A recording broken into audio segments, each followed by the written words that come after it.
The swimsuit competition begins with Philippines.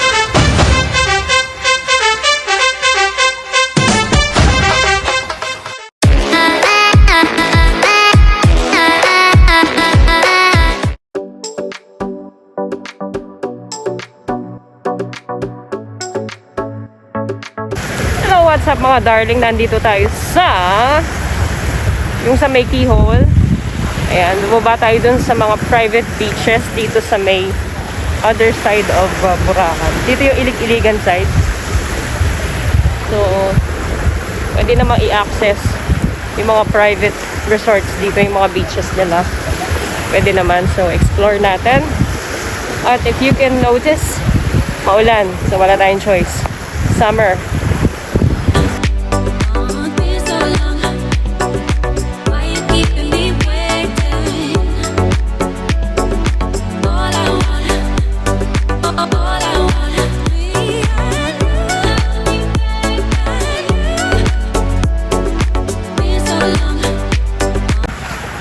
So, ito yung Fairways and Blue Waters na resort. Private resort dito sa ilig-iligan side of Boracay. So, we'll explore their beach.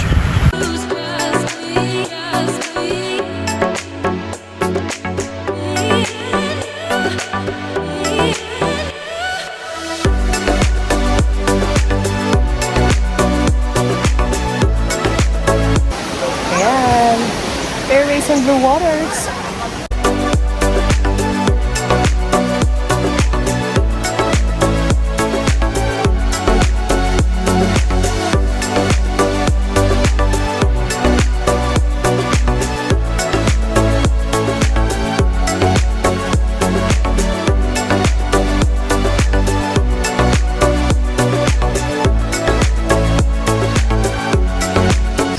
Magugas muna tayo ng paa.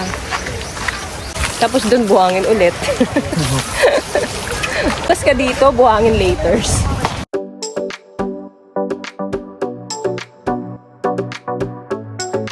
Wow, ganda naman yung view dito.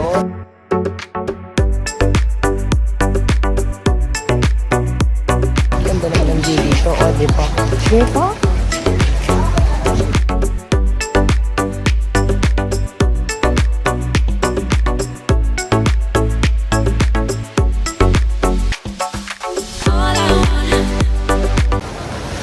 Kanina galing tayo doon sa keyhole, nag-pictorial.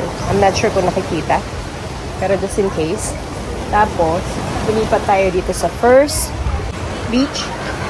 So later, lilipat tayo, dumaan tayo ng kind of bundokish. So lilipat tayo doon sa kabilang beach.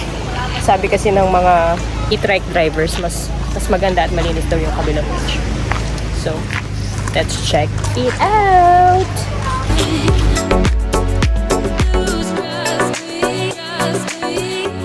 Mas maganda pala yung view dito.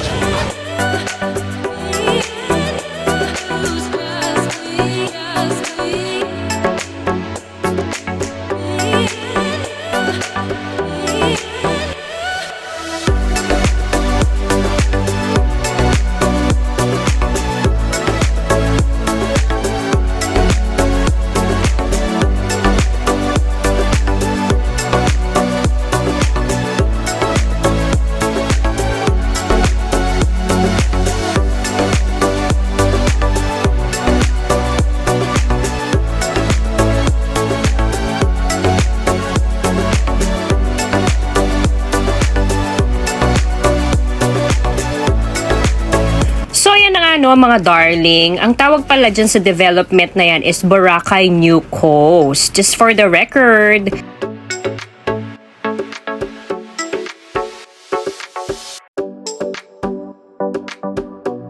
Ayan yung Belmont Hotel and Savoy Hotel. Oh,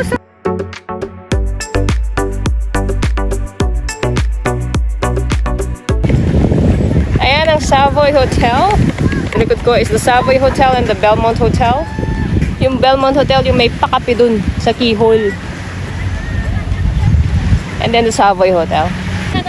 Ayan. So, dito makikita mo si keyhole. Ayan.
Mga darling, nandito pa rin tayo sa side of the island, the Ilig-Iligan stretch island.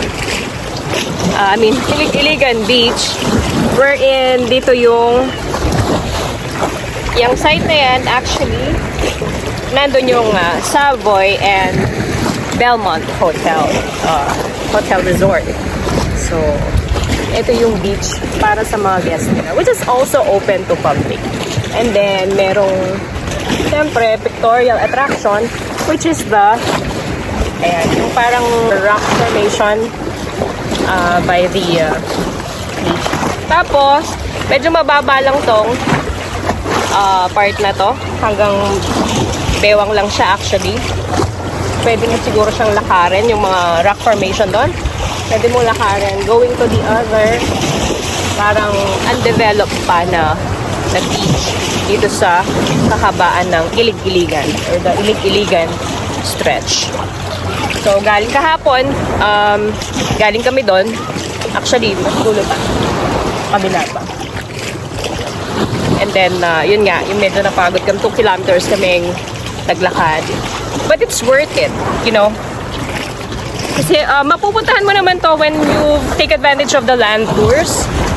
The only thing here is, syempre, dahil may mga land tours ka, purpose lang nun is for more on pictorial. But if you really wanted to spend time here, pwede ka kumuha ng special na e-trike. Either pa drop off ka na lang or paantay ka. Alam ko, if you rent an e-trike, it costs like 500 per hour. So, kung marami naman kayong oras, might as well, pa-drop off na lang kayo. And then just figure out later kung paano makabalik. Eh kanina, si e-trike driver na nakuha namin, may tinuro siya sa amin na shortcut. Para kung pauwi at wala kaming masakyan, we can walk papunta sa main road. Tapos, sa main road na lang kami maghanap ng masasakyan. Okay naman maglakad. So, ayun. Ayan. So, yun yung mga rock formation. Ayan. Ito pa rin ako, rock formation. Medyo nagmamoist yung camera. Wala po kasi siya. Walang balot ang aking cellphone. So, as much as possible, I'm trying to protect it from the basik na tubig. Ayan. So, nakapag-pictorial na ako dito sa rock formation na to. Ayan. So, babalik na muna ako dun sa beach to try and enjoy some swimming. And then, ayan. Don't worry, I'm gonna show you the video of this stretch. By the way, ayun pala yung keyhole. Ayun. So, yun yung pinag-pictorialan natin kanina na keyhole. So, one of the attractions din, when you take advantage of the land tours, pero it's for pictorial purposes. Ayun. Yun nga, if you wanna stay here, pa-special drop-off kayo, antay kayo, rentahan nyo yung e-trike, or katulad ng ginawa namin, nagpa-drop-off kami, and then, bala na later.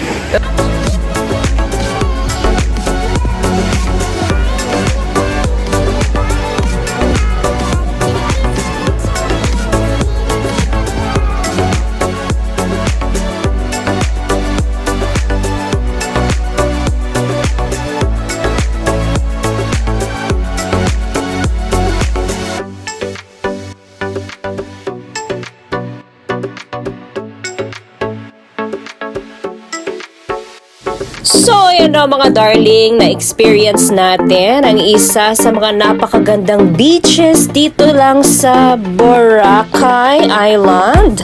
Samahan niyo ako muli sa mga susunod pa nating adventures dito lang sa Megan Wonders to Boracay. Don't forget to like, subscribe, share, and hit the notification bell.